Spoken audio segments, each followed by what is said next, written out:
C'est bien gelé ce matin. Allez, c'est parti pour l'aventure. Petit essai son, toujours essayer son son avant de partir.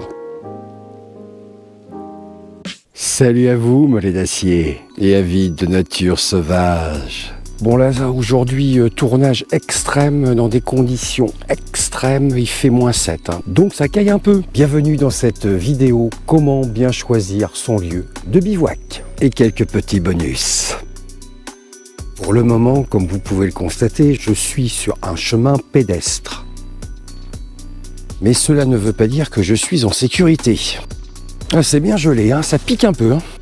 Le bon comportement avant de vous mettre en marche, c'est de vous mettre en mode détective, afin de récolter des indices précieux. Je vous montre cela en image et en grand angle, s'il vous plaît. Là, les terrains sont bien gelés, ça croustille à max. Faut faire attention. Pendant votre déplacement, regardez bien ce que vous avez au sol et regardez aussi ce que vous avez dans le ciel. Ça, c'est le comportement ultime à avoir. Observation, suis-je en sécurité? Ensuite, qu'est-ce que m'indique le chemin?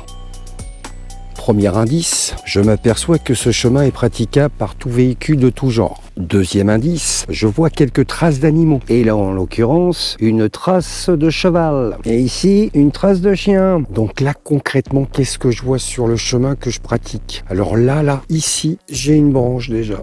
Bon, elle n'est pas trop méchante, mais il faut faire quand même attention.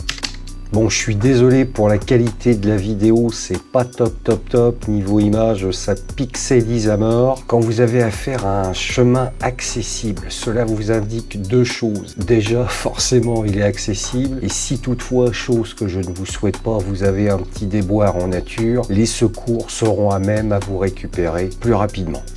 Le sol, attention aux ornières là, que vous avez là, de chaque côté là. Vite parce que ça pourrait zipper là.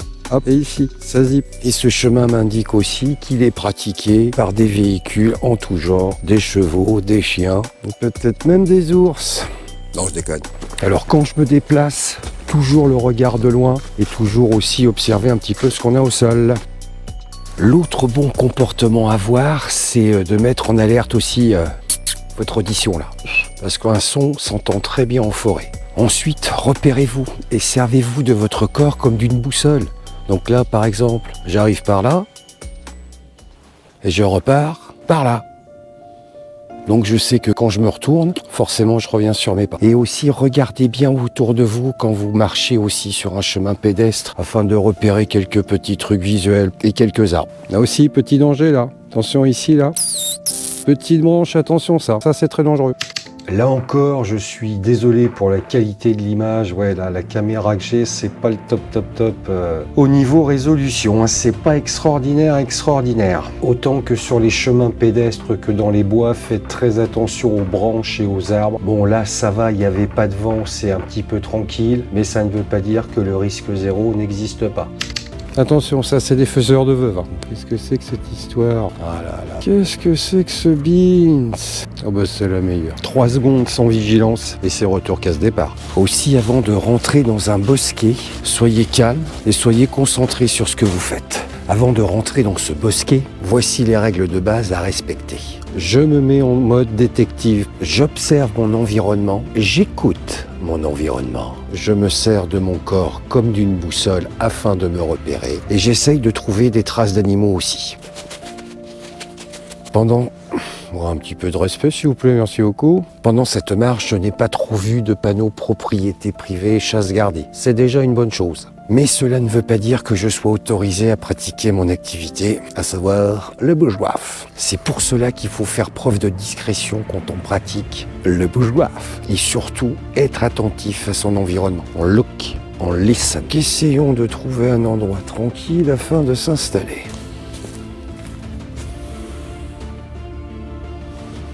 Donc maintenant que je suis rentré dans le bosquet, j'applique les mêmes consignes que pour le chemin pédestre, à savoir comment je m'oriente, que je sais que je suis arrivé par ici. Mon point de repère, c'est mon dos. Je sais que je vais aller par là, en faisant attention aux branches et ce que j'ai au sol aussi. Et après, j'essaye de repérer des passages d'animaux. Là, il y en a pas mal. Et là, c'est quand même assez dégagé. Donc, petit passage d'animal ici, là, tac.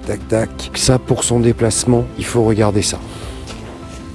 Attention, on met les pieds aussi, hein, parce que là, ça zippe pas. 3 secondes sans vigilance et tu dégages. Un petit passage là qui va bien, c'est assez beau ça. Assez dégagé. Là, franchement, c'est pas mal. C'est pas mal. C'est assez repérable, assez dégagé. On risque pas trop de se paumer. Et c'est ça qui est marrant. Look, listen.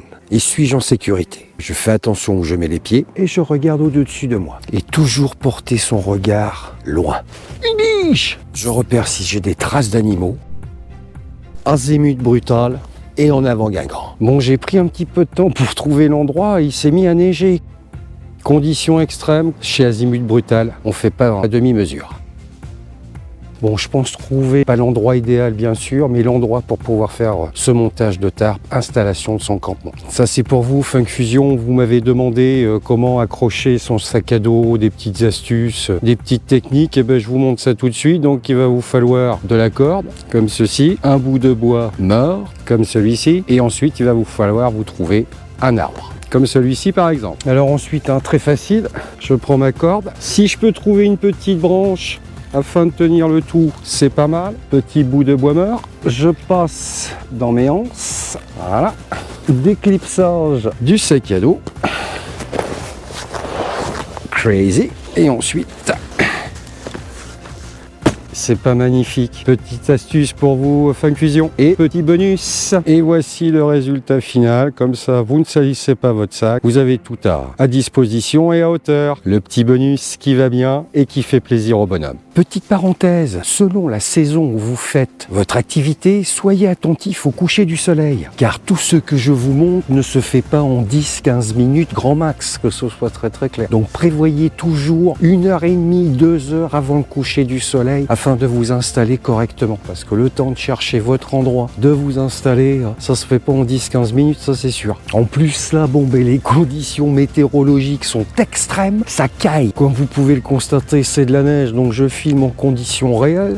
C'est pas de la gnognotte. Si on veut se mettre au chaud, va falloir accélérer la cadence. Qu'est-ce qui a retenu mon attention sur ce lieu en priorité? Déjà, c'est que j'ai pas trop de branches au-dessus de ma tête qui vont me tomber dessus. Là, j'ai sélectionné 2 arbres pour mettre ma fêtière qui sont en pleine force de l'âge. Donc ça va être magnifique. Et puis, niveau sol, faut faire attention quand même aussi. Là, je trouve qu'on est pas mal. Franchement, ce petit endroit est magnifique. Les arbres que j'ai sélectionnés pour ma fêtière aussi, eux, ils ont pas de branches qui vont me tomber dessus. Et puis, ils sont en pleine force de l'âge. Comme ça, ces 2 arbres vont pouvoir accueillir mon tarp et mon hamac. Espacé de 4 mètres minimum, vu que mon tarp fait 4 mètres par 4 mètres. Pour votre nœud de départ, familiarisez-vous avec un seul nœud. Là, en l'occurrence, je vais prendre le nœud où je vais mettre le bout de bois. On se la glisse, on se la tire. Il faut que votre nœud soit facile à faire et surtout facile à défaire. Voilà le nœud rapide. On se la glisse, on se la tire. Alors pour le nœud, on se la glisse, on se la tire ou le nœud tourniquet, référez-vous à cette vidéo sur le millésime 2025, une pépite. Bon voilà, installation de la fêtière, ding ding ding, ré, avec petit levage de corde et rangement de corde. Petit mousqueton tendeur avec nœud tendeur. Première étape fêtière, ok, on coche. Ensuite, montage du tarp. Alors pour tendre mon tarp, je n'ai pas utilisé le nœud de prussique car je me suis servi de ce que j'avais devant moi, c'est-à-dire l'arbre. Donc j'ai pris une corde et puis je l'ai juste attaché comme ça. Il faut être opportuniste quand on pratique le bushcraft.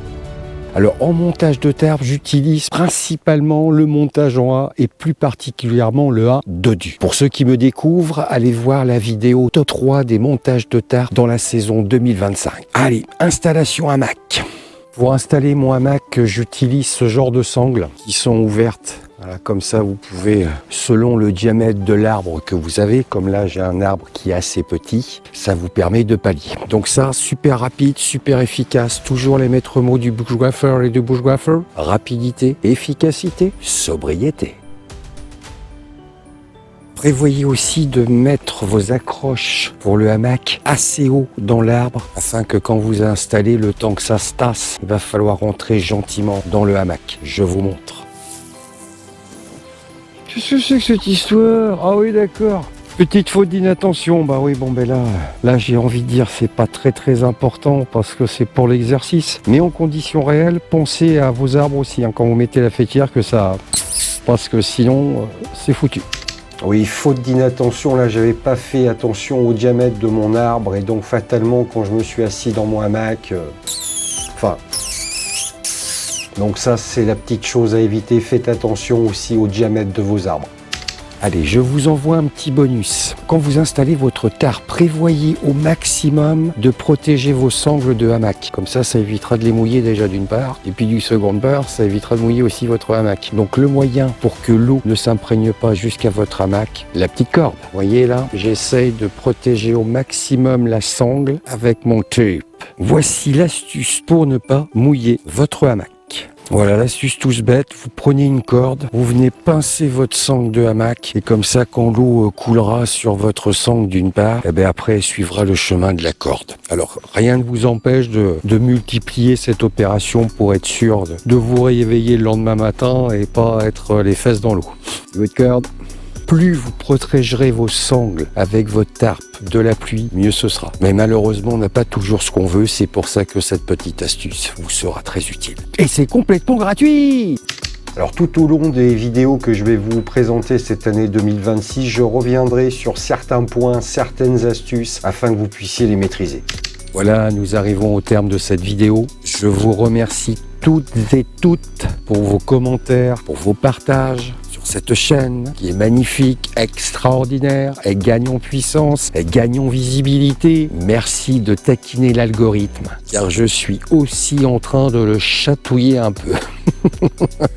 Je vous dis à dans un mois pour cette prochaine vidéo, comment passer une bonne nuit à la belle étoile. Prenez soin de vous, prenez soin de vos proches et faites attention à vous. Bon, ça va toi?